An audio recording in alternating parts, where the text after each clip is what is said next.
Hi everyone, स्वागत करती हूँ आप सभी का आज के सेशन में। आज इस वीडियो में हम डिस्कस करने वाले हैं हेरिडिटी एंड एनवायरनमेंट चैप्टर को। अगर आप तैयारी कर रहे हैं सीटेट की या किसी भी ऐसे स्टेट रिलेटेड टीचिंग एग्जाम की, तो ये वीडियो आप सभी के लिए बहुत इंपॉर्टेंट होगा।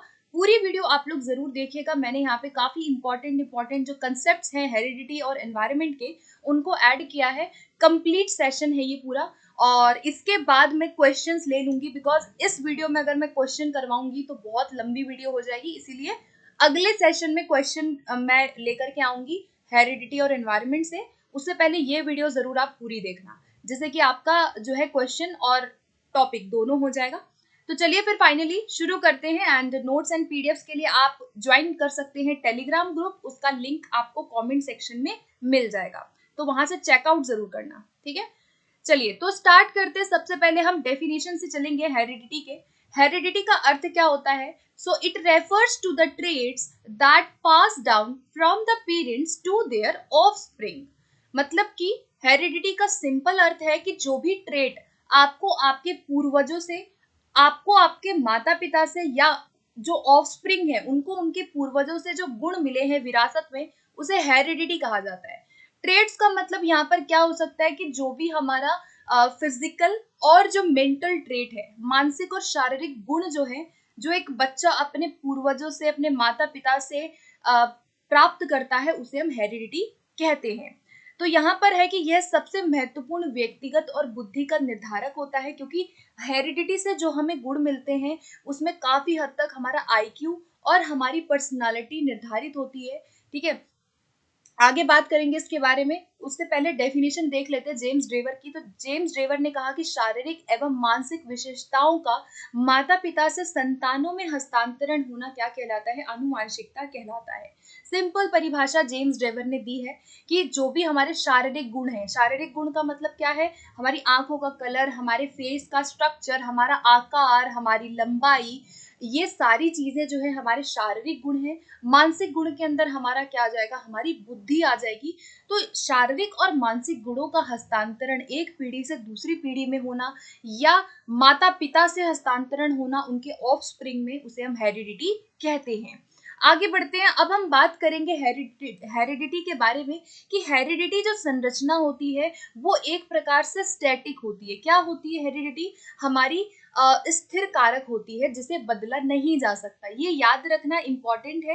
देखो, जो भी गुण हमें अपनी हेरिडिटी से मिलता है, यानी कि हमारी आंखों का कलर, हमारी स्किन का कलर, हमारे बालों का कलर क्या है, और हमारा आईक्यू क्या है, हमारा एक बॉडी का प्रपोर्शन क्या है, ये चीजें जो हमें हेरिडिटी से ट्रेट मिलते हैं, इसे हम बदल नहीं सकते। इसीलिए हेरिडिटी को एक स्थिर कारक माना जाता है। हेरिडिटी क्या होती है? स्टैटिक होती है।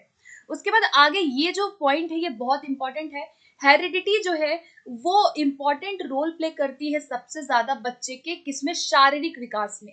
एक क्वेश्चन आपका बार बार बनता है कि कौन से विकास में हेरिडिटी अपना सबसे बड़ा योगदान देती है, तो वो होता है उसका फिजिकल डेवलपमेंट। अब फिजिकल डेवलपमेंट में क्या क्या आ सकता है? पहला, द कलर ऑफ आईज, उसकी आंखों का कलर, उसके हेयर, उसका स्किन, उसकी हाइट, ये चीजें किससे निर्धारित होती है? हमारी हेरिडिटी से निर्धारित होती हैं। ये ट्रेट जो है, ये फिजिकल ट्रेट हमारे होते हैं, जो हम अपनी अनुवांशिकता से प्राप्त करते हैं। दूसरा क्या है? ऑल इनबॉर्न ट्रेड्स, इन इंस्टिंक्ट्स जो हमारे होते हैं, या हमारे पोटेंशियल जो होते हैं, हमारा जो आईक्यू होता है, ये भी हम अपनी हेरिडिटी से प्राप्त करते हैं। इनबॉर्न इंस्टिंक्ट का मतलब है कोई व्यक्ति शुरू से ही बहुत ज्यादा गुस्सैल होता है, कोई व्यक्ति शुरू से ही बहुत ज्यादा इंट्रोवर्ट होता है, कोई ऐसा होता है जो शुरू से ही बहुत मनमौजी किस्म का एक्सट्रोवर्ट होता है। तो ये जो हमारे ट्रेट होते हैं ना, जो इंस्टिंक्ट होते हैं, ये हम अपनी कहीं ना कहीं हेरिडिटी से लेकर के आते हैं, ठीक है। उसके बाद ऑल द पोटेंशियल, जो भी हमारा पोटेंशियल इनपुट है, वो भी हम अपनी हेरिडिटी से प्राप्त करते हैं, ठीक है। पोटेंशियल का मतलब क्या है? जो हमारी मेच्योरिटी है, जो हमारी मेच्योरिटी आगे चल के होती है, वो जो भी हमारा पोटेंशियल है कि कोई व्यक्ति कितना सीख सकता है, कोई व्यक्ति कितना विकसित होगा, वो पोटेंशियल जो है वो हमें हमारी हेरिडिटी हमें देती है। जैसे कि हमारा आईक्यू, पहले ही एक आईक्यू बच्चे की निर्धारित होती है हेरिडिटी से कि वो कितना आगे विकसित करेगा। तो इसका मतलब है कि जितने भी हमारे पोटेंशियल हैं, यानी कि जो आपके अंदर क्षमता है जो आप कर सकते हो आगे जीवन में, वो कहीं ना कहीं हमें अपनी हेरिडिटी से मिलती है। तो इसीलिए हेरिडिटी का योगदान जो है वो ज्यादा इंपॉर्टेंट हो जाता है उसके फिजिकल और मेंटल में। ठीक है, आगे बढ़ते हैं। नेक्स्ट अब आगे बढ़ेंगे, कुछ और बात करेंगे हेरिडिटी के प्रोसेस के बारे में कि हेरिडिटी से बच्चे को गुण जो है वो कैसे मिलते हैं, क्या प्रोसेस होता है ओवरऑल हेरिडिटी का। तो इसमें सबसे पहली बात आपको याद रखनी है कि जीन्स जो होते हैं वो हेरिडिटी की यूनिट होती है। अगर आपसे पूछा जाए कि अनुवांशिकता की इकाई क्या है, तो जीन्स है। जीन्स में ही हमारे क्या छुपे रहते हैं, सारे गुण छुपे रहते हैं। अभी हमने जो भी ट्रेड्स की बात की वो सभी हमें जीन से मिलता है। ठीक है, उसके बाद देखो ध्यान से समझना, क्रोमोसोम्स पहले होता है। क्रोमोसोम्स क्या होती है, धागे जैसी संरचना होती है।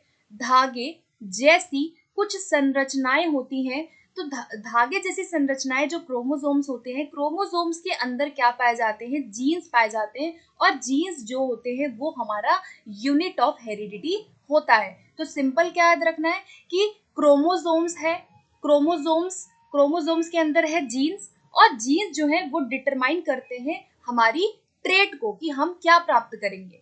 ठीक है, आगे बढ़ते हैं। आप प्रोसेस की बात करते हैं कि हेरिडिटी से बच्चा गुणों को प्राप्त कैसे करता है। हमने ये देखा कि यूनिट ऑफ हेरिडिटी क्या है, जीन्स है। और प्रोसेस क्या होता है, ध्यान से समझना, यहाँ पे विमेन और मेल है। तो ड्यूरिंग कंसेप्शन, गर्भाधारण के समय क्या होता है कि जो स्त्री का जो ओवम है, ओवम मतलब अंडाणु जो है, जो एग है, वो जब स्पर्म और एग का जब फर्टिलाइजेशन होता है तो उसके फलस्वरूप जायगोट का निर्माण होता है। ठीक है, अब ध्यान से समझना यहाँ पर क्या होता है कि जो स्पर्म है, the sperm and egg fuse together to form a zygote. अब एक एग है और एक स्पर्म है, मान लो ये स्पर्म है, तो अब इनके मिलने से कंसेप्शन के टाइम पर क्या होता है कि इससे जायगोट का निर्माण होता है, इसे कहते हैं जायगोट। ठीक है, क्या कहते हैं, जायगोट का निर्माण होता है। ठीक है, अब याद रखना कि ये जो क्रोमोसोम्स होते हैं ये बच्चा कितने कितने प्राप्त करता है, कैसे कैसे प्राप्त करता है, उसको हम आगे डिस्कस करेंगे। नेक्स्ट स्लाइड पे चलते हैं, आपको और क्लैरिटी होगी। ये बहुत इंपॉर्टेंट है, ध्यान से समझना इसको, पूरा ओवरऑल कंसेप्ट को। तो मैंने बोला कि ड्यूरिंग कंसेप्शन क्या होता है कि जो ओवम है, जो अंडाणु है, वो शुक्राणु से मिलता है, मिलाप होता है। तो वहां पर क्या होता है कि जो बच्चा होता है वो क्रोमोसोम्स प्राप्त करता है 46 जोड़े। ठीक है, तो टोटल 46 जोड़े बच्चा प्राप्त करता है, जो कि 23 पेयर में होता है। ठीक है, 23 का जोड़ा होता है। जो तो हर बच्चा अपनी हेरिडिटी से 46 गुणसूत्र प्राप्त करता है। 23 और 23 जोड़े होते हैं, जिसमें से 22 जो है वो ऑटोसोम्स होते हैं। ऑटोसोम्स मतलब जो समान होते हैं, 11 मेल में और 11 फीमेल में। और जो 23वां जोड़ा होता है, ये याद रखना, जो 23rd पेयर होता है वो डिटरमाइन करता है चाइल्ड के सेक्स का, कि वो बॉय होगा या वो गर्ल होगा। ठीक है, 22 जोड़े तो ऑटोसोम्स है। 23वां जोड़ा ये निर्धारित करता है चाइल्ड के सेक्स को कि वो लड़का होगा या लड़की होगी। जैसे ये आप देख सकते हो यहाँ पर, ये जो है ये 23rd पेयर है। एक्स वाई जो है वो मेल में 23rd पेयर, और एक्स एक्स जो क्रोमोसोम्स होते हैं वो फीमेल में होता है। अगर एक्स एक्स और वाई है तो जो उनकी संतान होती है वो मेल होती है, और अगर एक्स एक्स है तो जो चाइल्ड है वो गर्ल होती है। तो याद रखना कि एक्स एक्स जो है ये फीमेल के लिए होता है, एक्स वाई मेल के लिए होता है। बच्चा 46 गुणसूत्र प्राप्त करता है अपने माता पिता से, और 23वां जोड़ा निर्धारित करता है कि चाइल्ड लड़का होगा या लड़की होगी।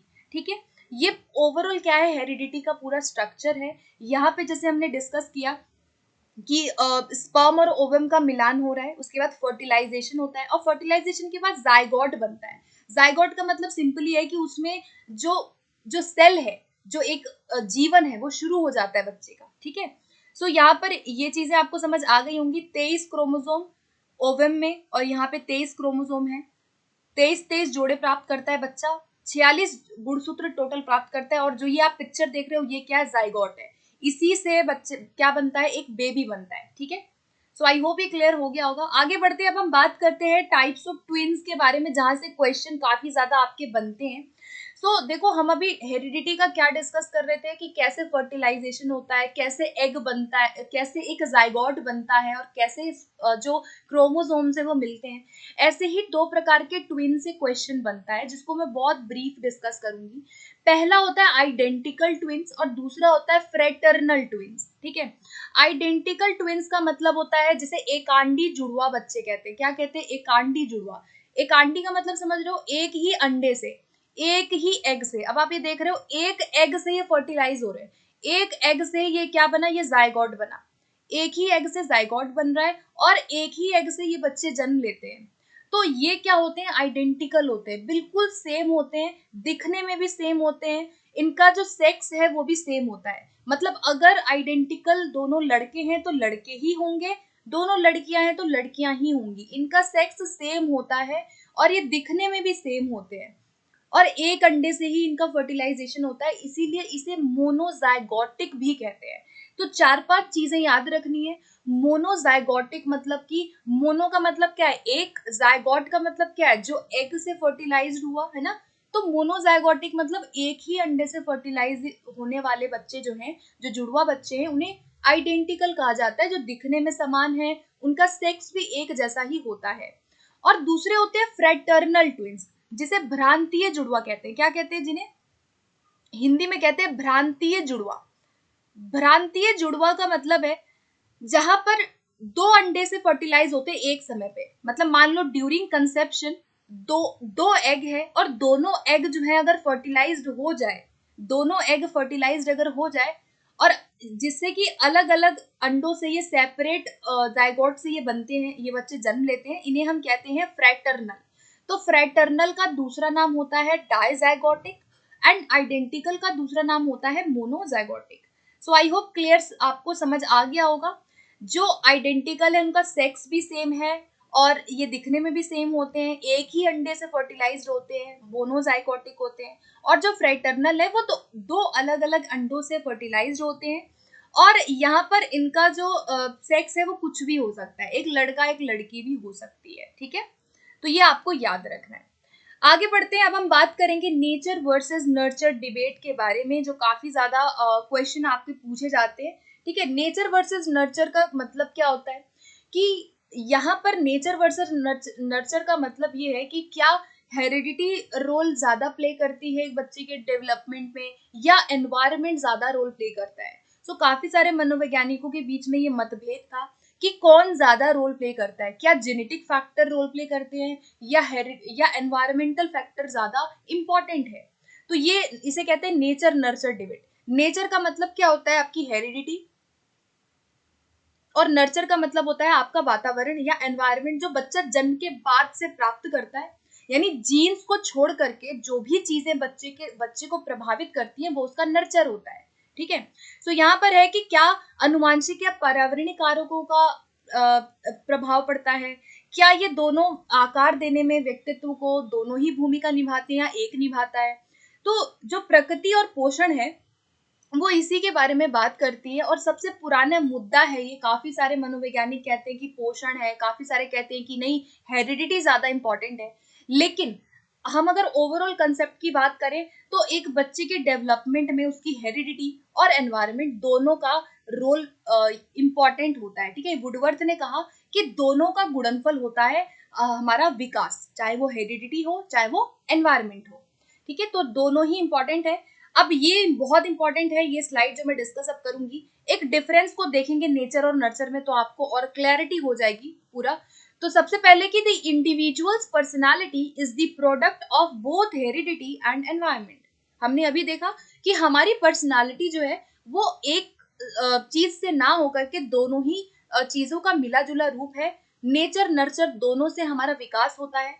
हेरिडिटी की अगर मैं बात करूं तो इसे हम नेचर कहते हैं, याद रखना, इसे हम कहते हैं प्रकृति हमारी, और इसे कहते हैं हमारा पोषण। ठीक है, ये काफी क्वेश्चन आपका पेपर में आता है। तो नेचर क्या है? हेरिडिटी, और नर्चर क्या है? एनवायरमेंट है। तो यहाँ पर हेरिडिटी का रोल किस पर होता है? हमारे फिजिकल डेवलपमेंट पे सबसे ज्यादा होता है।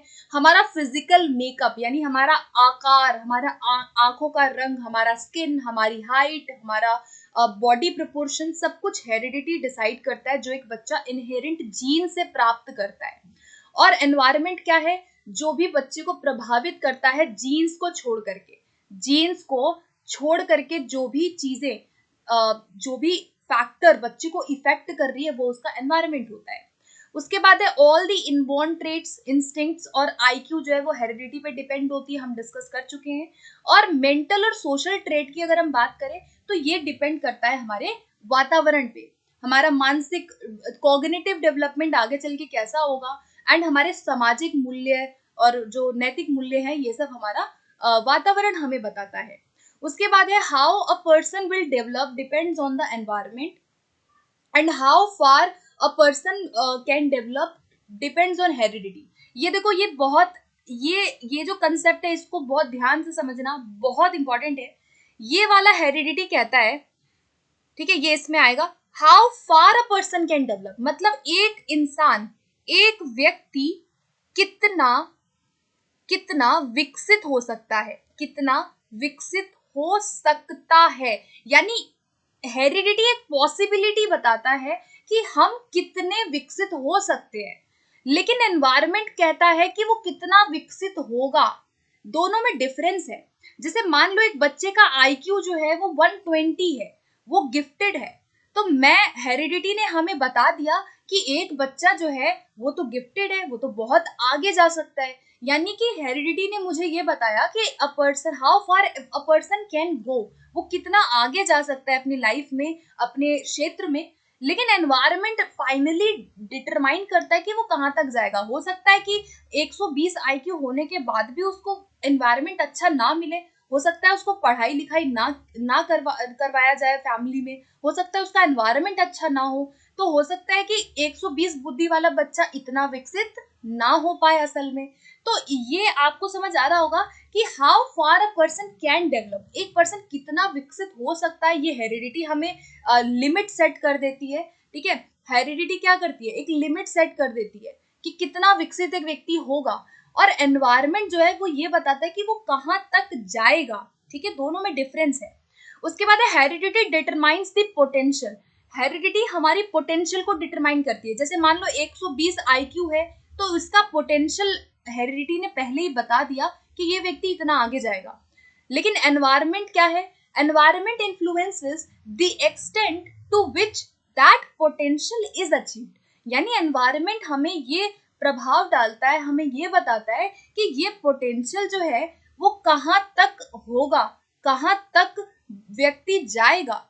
ठीक है, कहाँ तक व्यक्ति जाएगा, वो कैसे डेवलप होगा, ये चीज हमें एनवायरनमेंट बताता है। क्योंकि एनवायरनमेंट काफी ज्यादा रोल प्ले करता है कि आप उसको कैसी सराउंडिंग देंगे। ठीक है, सो आई होप क्लियर हो गया होगा कि पोटेंशियल तो हेरिडिटी ने सेट कर दिया, पोटेंशियल जो है उसकी जो उसके अंदर क्षमता है वो हेरिडिटी से उसको मिली है, लेकिन एक्चुअल में एनवायरनमेंट उसको कैसा मिलेगा, वो सच में उतना आगे जा पाएगा या नहीं जा पाएगा, इस चीज का निर्धारण फाइनली एनवायरनमेंट करता है। हो सकता है कि 120 प्लस बुद्धि वाले बच्चे को एनवायरनमेंट नहीं मिला, तो हो सकता है कि हेरिडिटी होने के बाद भी उसका उतना विकास नहीं हो पाया जितना उसे होना चाहिए। तो दोनों क्या है, आपस में एक दूसरे के क्या होते हैं, एक कॉम्प्लीमेंट्री हम इसको मान सकते हैं। ये दोनों ही जो है भूमिका निभाते हैं एक व्यक्ति के ओवरऑल पर्सनालिटी डेवलपमेंट में या उसके विकास में। ठीक है, तो दोनों एक दूसरे के क्या है, पूरक है। एक अगर एक है तो एक से काम नहीं चलेगा, दूसरे का इफेक्ट भी उस पर पड़ेगा। जैसे मान लो हेरिडिटी बच्चे की अच्छी नहीं है, आईक्यू उसको मान लो 50 आईक्यू है, 50 से भी कम आईक्यू है, तो आप उसको कितना भी अच्छा एनवायरनमेंट दे दो वो विकसित नहीं हो पाएगा, क्योंकि उसकी लिमिट पहले ही हेरिडिटी ने सेट कर दी है कि इतना ही विकसित होगा ये व्यक्ति। तो दोनों एक दूसरे के क्या है, पूरक है। ठीक है, सो गाइज आई होप आपको क्लियर हो गया होगा। अब हम देखेंगे कुछ एजुकेशनल इम्प्लीकेशंस कि हेरिडिटी और एनवायरनमेंट एक टीचर को क्या हेल्प करता है। फटाफट से इसको देखेंगे, बहुत इजी है ये। पहला, नीड्स और एबिलिटीज को जानने में, बच्चे की नीड क्या है उसकी क्षमता को पहचानने में। उसके बाद उसको गाइडेंस देने में हम यूज कर सकते हैं हेरिडिटी एनवायरनमेंट का। मतलब एक टीचर गाइडेंस दे सकता है अकॉर्डिंग टू एनवायरनमेंट और गाइड, अगर उसे पता है कि एक हेरिडिटी से बच्चे का पोटेंशियल क्या है उसके अकॉर्डिंग। क्लासिफाई यहाँ पे टीचर कर सकता है बच्चों को गिफ्टेड में, नॉर्मल में, स्लो लर्नर में। वो पहचान सकता है कि कौन बच्चा कितना उसकी आईक्यू लेवल उसका कितना है। उसके बाद टू प्रोवाइड बेटर लर्निंग, अच्छे लर्निंग को प्रोवाइड करने में यहाँ पे हम यूज कर सकते हैं हेरिडिटी और एनवायरनमेंट के कंसेप्ट को। इसके बाद इंडिविजुअल डिफरेंसेस को समझने में मदद करता है। यहाँ पर स्टडी ऑफ बिहेवियर को समझने में मदद करता है, व्यवहार का अध्ययन करने में मदद करता है, बच्चा क्या सोच रहा है, उसको कैसी लर्निंग आप देंगे, किसके अकॉर्डिंग आप कैसे चेंजेस लाएंगे, इस चीज का जो एक नॉलेज है वो टीचर को प्रोवाइड करता है हेरिडिटी और एनवायरनमेंट। इसके अलावा ऑर्गेनाइज करने में मदद करता है various curricular and co curricular activities according to the individual differences, according to the IQ level of students, या उनका जो भी पोटेंशियल है उसके अनुसार। तो ये कुछ एजुकेशन इम्प्लीकेशंस है जो हमें याद रख रहे हैं। ओके, सो गाइज अब जो प्रैक्टिस क्वेश्चन है ये हम अगले सेशन में करेंगे, बिकॉज ये सेशन बहुत लॉन्ग हो जाएगा। मैं नहीं चाहती कि एक सेशन में सब कुछ कवर कर ले। तो नेक्स्ट सेशन में मिलेंगे, प्रैक्टिस क्वेश्चन करेंगे। तो जरूर देखना इस वीडियो को भी। Okay, thank you.